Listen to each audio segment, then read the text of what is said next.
Dans un article publié le samedi 12 août 2023 sur son site, Le Parisien a révélé la terrible première phrase d'une des victimes de l'accident causé par Pierre Palmade le vendredi 10 février 2023, sur une route départementale de Seine-et-Marne. L'affaire Pierre Palmade est revenue au cœur de l'actualité depuis les révélations publiées samedi 12 août 2023 par Le Parisien. Pour rappel, le célèbre humoriste français a été mis en examen pour homicide involontaire après avoir provoqué un terrible accident de la route le vendredi 10 février 2023. Ce jour-là, le comédien circulait avec 2 passagers au volant de sa Peugeot 3008 sur une route départementale.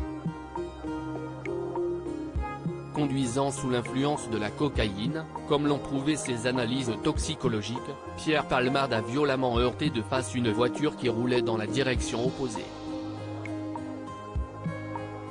À bord de ce véhicule se trouvaient 3 personnes. Il y avait le conducteur, qui a subi plusieurs opérations chirurgicales pour soigner ses multiples blessures. Un enfant âgé de seulement 6 ans figurait aussi parmi les passagers.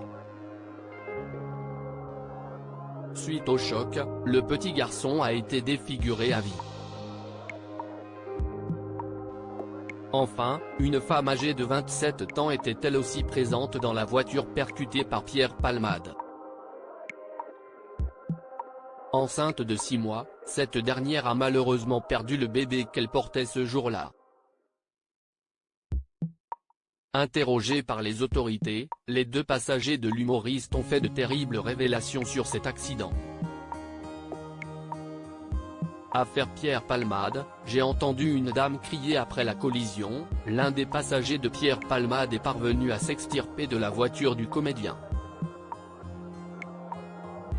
Il s'est ensuite dirigé vers l'autre véhicule impliqué dans ce crash. J'ai entendu une dame crier qu'il lui manquait un enfant.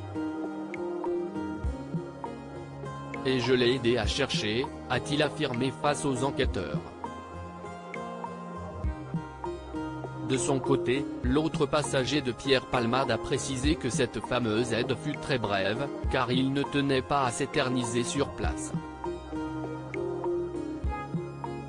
Son but était absolument de partir des lieux de l'accident pour se diriger chez Pierre Palmade, récupérer les affaires et retourner sur Paris, a-t-il souligné face aux policiers.